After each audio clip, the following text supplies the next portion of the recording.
the suppression of the use of marijuana and of the forces lurking behind it are the most important jobs this department is now engaged in. In 1930, the records on marijuana in the Washington office of the Narcotics Division scarcely filled a small folder like this.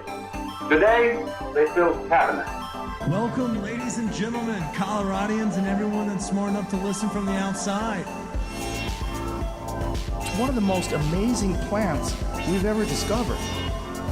The pot party, the trippers, the grasshoppers, the hip ones, all gathered in secrecy and flying high as a kite.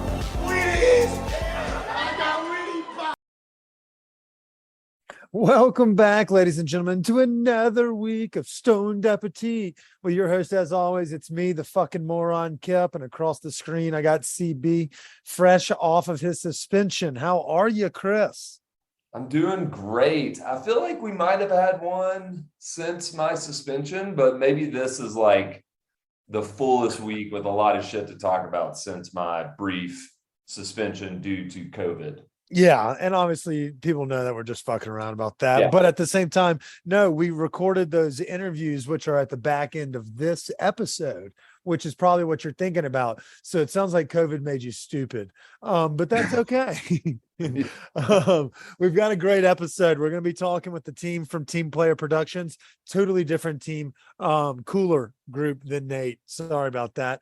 We're going to be talking about the Denver Burger Battle and all the glory that is to come next week. And we'll actually get to sit down with one of the chefs, Chef Bree from Stoney's Uptown, talking about her bone marrow burger that will be in the competition, as well as we'll talk about her success in the other competitions from the Denver Food Festival battles and shit like that.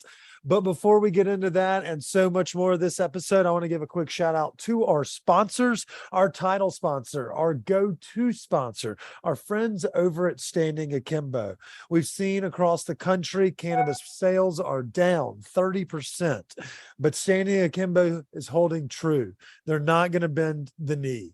If you're in tough times, if you need some help, give us a shout. We're helping pay for people's medical cards because we want to make sure that you have a price-friendly option to get your medicine. And that's why we've partnered with Standing Akimbo. They have the best deals in the state, obviously medicinal only, but you know what? It pays for itself in droves if you get that medical badge. So if you have any more questions about how to get that, I can help you out. Shoot us a message at stoned_appetit. But if you're looking to, load up on packages or products before your next, vacation back to see family, maybe you have family coming to visit you and you want to nuke mom or dad so that they don't talk about gun rights. All of those rights are available when you go shop at our friends Standing Akimbo. And you can check them out. You can go to their website, standingakimbo.com. Check them out on social media, shop at Standing Akimbo, and you can actually search and order through their online portal on Weed Maps. So go give them a whirl. I swear to God, you'll be saving hundreds, if not thousands of dollars in no time, money that goes right back into your pocket to pay for other necessary things. And one of our favorite products, one you'll hear us talking about, and we'll lead right into it, the Stoned Appetit Dart Pod is officially on the shelves. We've been talking about it for a month, and we're stoked that we're partnering with our friends over at Seed & Smith. They have fantastic flour. They have great cartridges already, and then they've reached out and they've started a line specifically for us. It tastes like a goddamn Paloma, Chris.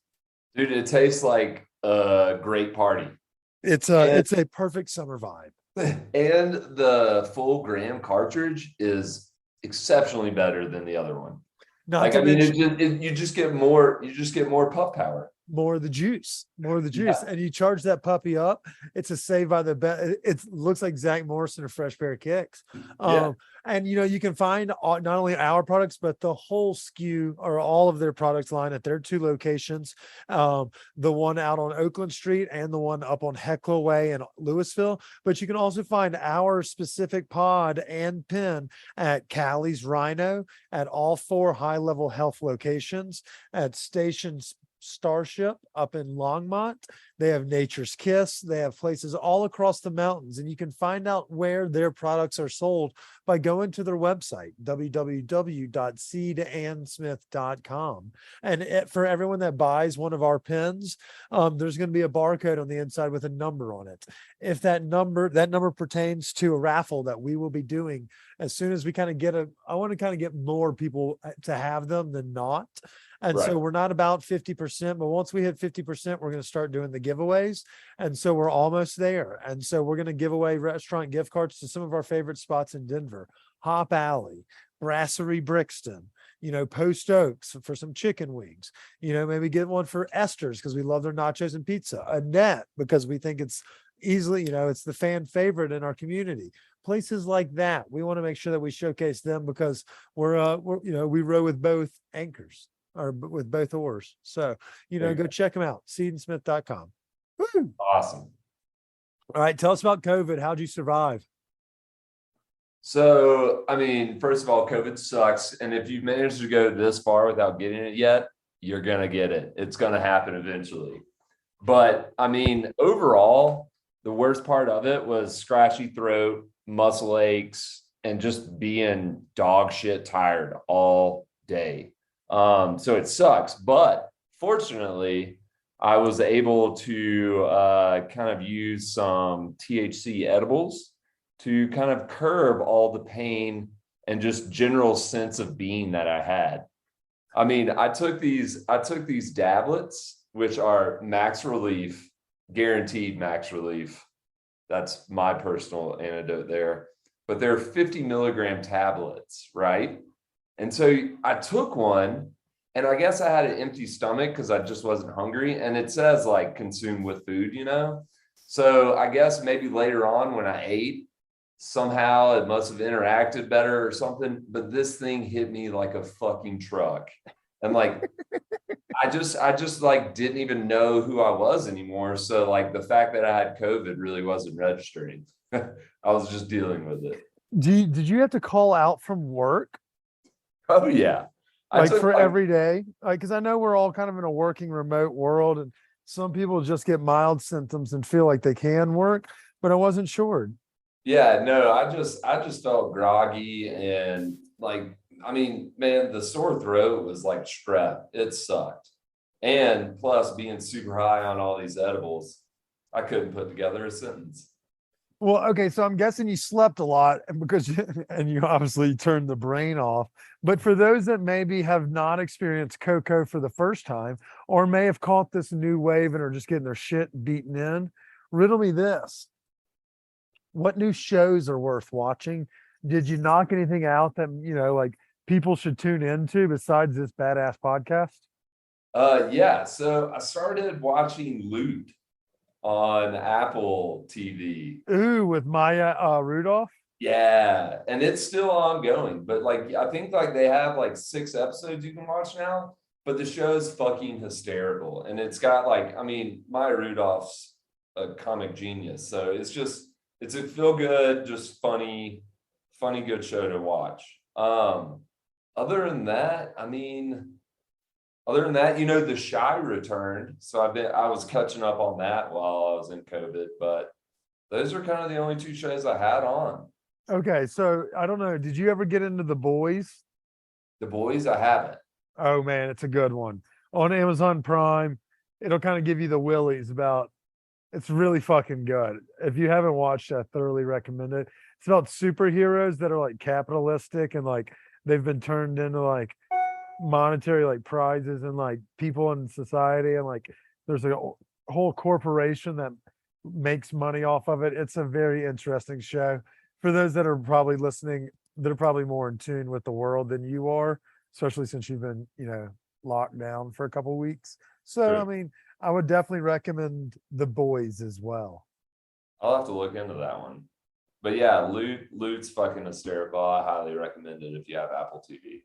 Hell yeah. Okay. When does you were mentioning The Chi, so you have Showtime. When does Yellow Jackets come back? I don't know. It's got to be coming back fairly soon because I felt like that, or maybe it might be one of those fall shows. So maybe like late September, early October. But that show is dope as fuck too. Yeah, that's a hard hitter for me. That's in my top 5 best shows I watched last year. Yeah, and especially now because like shit's got to start happening. Like you got to see where all these people are getting murdered and stuff. Spoiler alert, Christopher, but yes, people do die in Yellow Jackets. Um, okay, so we've covered that, but Chris, while you were under the weather, you did go viral not only on our page, but on the world's. You're on Reddit, man, for Am I the Asshole? And I think it's for not you, but instead your tried to be landlord. How's the rental woes going for you, brother? The rental woes fucking continue. Let me let me fill you in with the latest piece of information from one of our dear landlords out there in the Denver area. I'm so sorry. I was waiting to hear back from a friend of a current tenant who applied. I gave him first dibs, but the lease wasn't signed until about an hour ago. You are my next choice. I'm sure you will have no issues finding the perfect place, but if anything changes, I will keep you in mind. It was a pleasure meeting you. So this was after we viewed a property and the lady had expressed interest and then suggested that she would be in touch with us the next day. Well, several days followed and she apologized. And then she said she would be sending some more information over shortly. But during this time, she obviously had sent a lease out that just hadn't been signed. So it was playing us like a fiddle. And we did not get that place. Jesus, you can't catch a fucking break. No. And then yesterday we went and viewed a place that we probably could have gotten, but I don't even know how they had this place listed. It was creepy as fuck and dingy as fuck. It was awful. It was awful. Details. Give us details. I mean, you walk in there and there's like paint all over the floors. There's like part of the house where it just looks like it's not really finished. It looked like some old cabin you'd come across on a hike, and it was for $2,600. So we immediately walked in the door. We didn't want to be assholes, so we did like a walkthrough, and then we just said thanks and bye. So anyways, the rental woes continue. But we still got some time. That is true. And if anybody knows of a good place, slide in our DMs. We'd be happy to pass that along to Chris, just as I did Chris with the news people the other day. So look for Chris on the news in the coming weeks as well. Yes, we will be on Rocky Mountain PBS, details to come soon. Yeah. And so you'll be able to hear about that here on this podcast, but also Chris will be plugging the podcast on that as well. Right, Chris? Yeah, and feel free to send us any like blurbs from emails or disappointing rentals gone wrong. Yeah, if you have any headaches that you've had to experience recently while trying to find a place to live in Denver, slide in our DMs. We'd be happy to have you join us on the podcast. We may even have to get a property lawyer to come join us to give Chris some tips on how not to get just like brutally getting his back blown out over here. It's pretty fucking comical though. Yeah. But yeah, so I think that brings us up to date. We wanted to recap everything from while you were away.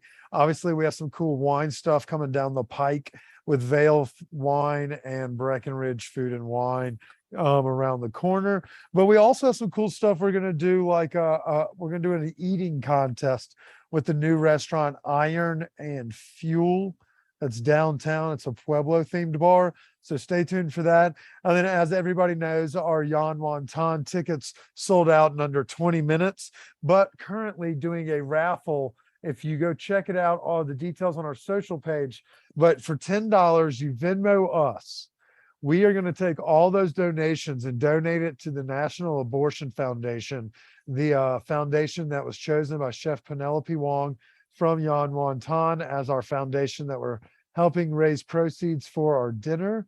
And we're going to pick 4 people that donated. You can donate $10, $50, $100. It does not matter. We're going to draw randomly 4 people to join us. So I know the tickets went for $200. Well, you can get yours for $10 or however many times you want to enter the raffle. Every single one of them counts. So, $5 or $50 gets 5 tickets, so to speak.